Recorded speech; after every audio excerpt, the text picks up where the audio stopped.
For that, Ron. Meanwhile, certified welders are one of the most high-demand jobs in the country. According to GoWelding.org, welders can get certified in as little as 9 months and jump right into that career field. Now, welders work in many industries, from automotive to construction.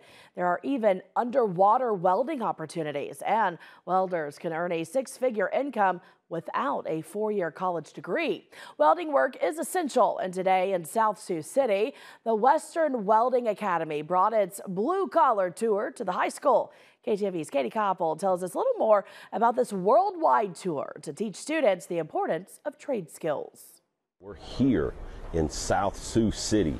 I love this place. The Western Welding Academy in Wyoming brought their blue-collar tour to South Sioux City High School Wednesday morning.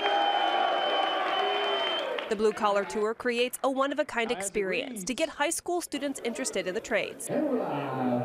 The greatest threat to the United States of America right now is a lack of blue-collar work. There is a shortage of blue-collar workers nationwide, and here at the Western Welding Academy with the Blue Collar Tour 2024, they're encouraging these kids to join the trade. Well, the average age of blue-collar workers right now is 57 years old.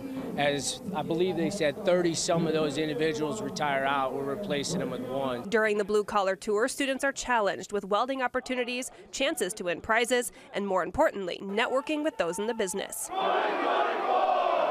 The students at South Sioux City worked hard to bring the tour to their home gym. We emailed them and we called them. And I've always told my kids, as far as they're willing to go, I'll walk right there with them. So we put in, we applied, we worked pretty hard, and here we are. The Blue Collar Tour streams on social media, shares tips and tricks in the business, and gets teens excited about trade work.